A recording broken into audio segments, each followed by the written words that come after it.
Constitutional amendments ہوئی اور پاکستان کو ایک نیا نظام عدل دیا گیا ہے. اس نظام عدل کے نتیجے میں اب جو 3 سینئر موسٹ جج ہوں گے، سینئر پیونی جج اور 2 نیکسٹ سینئر ججز، ان تینوں کی یہ توقعات ہوگی کہ حکومت یا وزیر اعظم ان میں سے کسی ایک کو بھی چیف جسٹس بنا سکتا ہے، اور یوں ان تینوں میں سے کوئی بھی حکومت وقت کو ناراض کرنے کی کوشش نہیں کرے گا. پہلے سے ہی ہمارا نظام عدل جو ہے 138ویں نمبر پہ دنیا کے انڈیکس پہ آ رہا ہے. مقدمات جو ہیں وہ دہائیوں تک چلتے رہتے ہیں. اب یہ جو امینڈمنٹ ہوئی ہے، ہو سکتا ہے موجودہ طور پہ تو حکومت مستفید ہو، شاید جج صاحبان کوشش کرے کہ تابع دار رہیں، لیکن جب یہ حکومت نہیں ہوگی، کسی اور پارٹی کی حکومت ہوگی، تو کیا یہ جو نظام دیا ہے، کیونکہ تینوں جج صاحبان جو ہیں وہ حکومت وقت کو ناراض نہیں کریں گے. یہ اس آئینی ترمیم کا سب سے ڈیزاسٹرس آسپیکٹ ہے. اور جس معاشرے میں آلریڈی ہماری عدالتیں جو ہیں، کل جو لا منسٹر فرما رہے تھے، کوئی ان کی شاندار تاریخ نہیں ہے انصاف کرنے کی. ذوالفقار علی بھٹو شہید کو اسی سپریم کورٹ نے تختہ دار پہ لٹکایا تھا.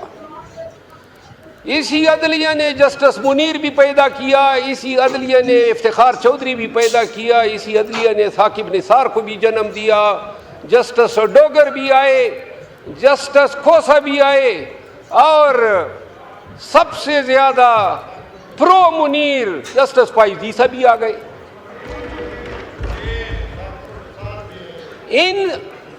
اس نظام عدل کی ہوتی ہوئی جو پہلے سے تھا، کوئی مایہ نہیں تھا. میں 32 سال میرے ہو گئے اس پیشے سے وابستہ. اس پہ خوش ہوتے ہیں جج صاحبان کہ ہمیں عدالتوں میں مائی لارڈ پکارا کرو. انگریزوں کے دور میں لارڈز ہوا کرتے تھے اور وہ جج ہوا کرتے تھے، تو ان کو ہم مائی لارڈز کہتے تھے کہ خاندانی شجرے ان کے لارڈ سے ملتے تھے. یہاں پہ تو اب جس طریقے سے افتخار چودھری نے بھرتیوں کا سلسلہ شروع کیا اور جو جج صاحبان ایلیویٹ ہو گئے، اور اب جو سپیریئر جوڈیشری پہ جو عدلیہ بیٹھی ہوئی ہے، وہ اس سمیت بندیال بھی سمیت، وہ بھی کوئی اتنا معناز جج نہیں تھا، اس نے بھی دڑن تختہ کیا تھا. یہ دیکھیں، کوئی آپ کا، کوئی ہمارا، کوئی ہم پہ مہربان، کوئی آپ پہ مہربان. ہمیں مہربان جج چاہیے ہی نہیں، آزاد جج، بلکہ آزاد سے بھی زیادہ ذمہ دار جج چاہیے جو انصاف کر سکے. ثاقب نثار آیا تھا، اس وقت بھی ہم کہتے تھے 1 کلو نہ بنا ہوا تھا، ڈیم بنا رہا تھا. بدبخت ڈیم کے ساتھ تمہارا کیا کام ہے؟ پھر آپ یہ دیکھیں، فائز عیسیٰ کے بندیال آیا 12 بجے، اس نے عدالت بھی کھولی، اور پھر وہی بندیال صاحب تھے.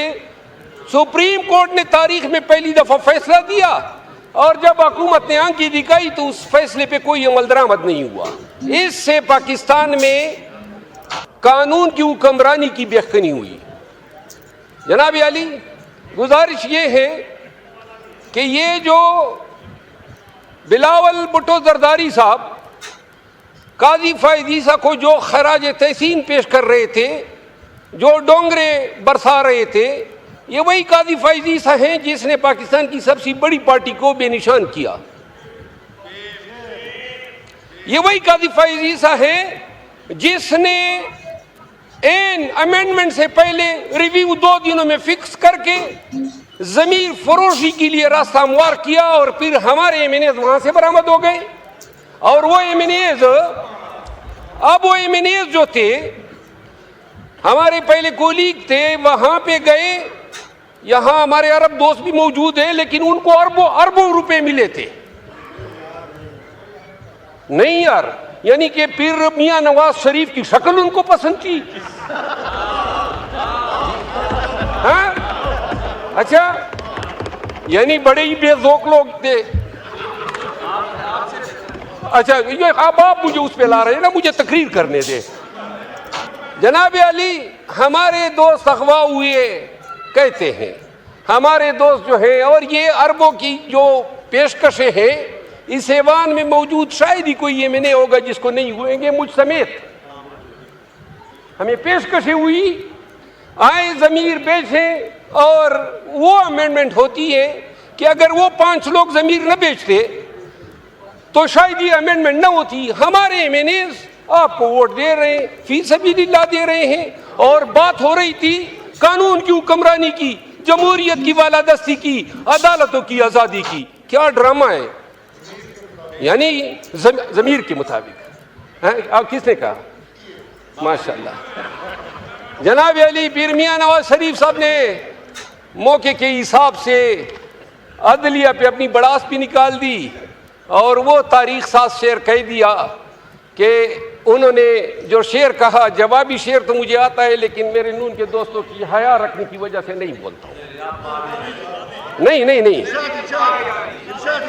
آخری بات یہ ہے، یہ وقت گزر جائے گا، ہم منصور علی شاہ صاحب کو لا رہے ہیں، یا افریدی صاحب کو لا رہے ہیں، یا کانسٹیٹیوشنل بینچ کے سربراہ کے طور پہ امین الدین خان کو لا رہے ہیں۔ کوشش یہی ہے کہ آئندہ کے 3-4 سالوں کے لیے نظام کو اسی طرح رکھا جائے تاکہ یہ اسمبلی اپنی میعاد پوری کر سکے۔ یہ وقت گزر جائے گا، لیکن ملک کو ہم نے ایک ایسے راستے پہ گامزن کر دیا۔ میری دلی خواہش تھی، ایک دفعہ جناب کے اسپیکر صاحب کو میں نے کہا بھی تھا، میں نے کہا بہتر ہوگا آپ کوئی گانا رکھیں اور تمام اپوزیشن اور ان سب کو بلائیں، یہاں پہ خدا کی قسم ان کے ساتھ ہاتھ ملاتے ہوئے ڈرتے ہیں، آپ سب کے ساتھ ہاتھ ملاتے ہوئے ڈرتے ہیں، میں نہیں سب ڈرتے ہیں، یعنی جو نظام چل گیا ہے، نہ سلام کر سکتے ہیں نہ کلام کر سکتے ہیں۔ وہ خواجہ آصف صاحب سے ایک دن کیا سر راہ ملاقات ہو گئی، میرا دڑن تختہ ہو گیا پارٹی سے۔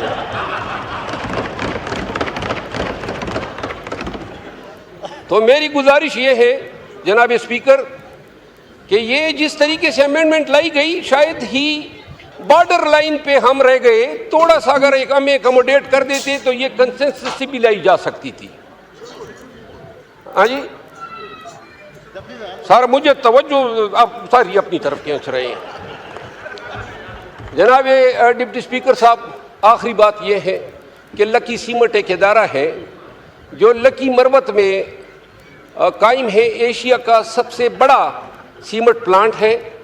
سن 1996 سے یہ آپریشن کر رہا ہے۔ ہماری شیخ بدین کے پہاڑ جو ہیں اس نے نگل لیے، لیکن میرے علاقے، میرے حلقے کو نہ تو یہ CSR میں کچھ دے رہا ہے، نہ رائلٹی میں دے رہا ہے، اور نہ ہمارے حلقے یا لوگوں کی فلاح و بہبود کے لیے کوئی کام کیا ہے۔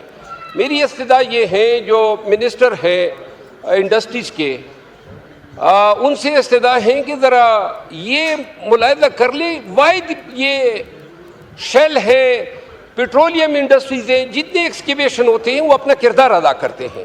تو لکی مروت کے لیے جو لکی سیمنٹ جو ہمارے حقوق پہ بیٹھی ہے، اس حوالے سے اگر وہ کوئی آپ ملاقات کا ان کو کہہ دے، میں اپنے علاقے کی ڈیلیگیشن لے جا کے ان کے سامنے رکھ دوں گا۔ ان تمام گزارشات کے ساتھ آپ کا مشکور ہوں کہ آپ نے مہربانی کی، شفقت کی، بہت شکریہ۔ شکریہ۔ یہ آئٹم نمبر 9 اس کو ہم ڈیفر کرتے ہیں بیکاز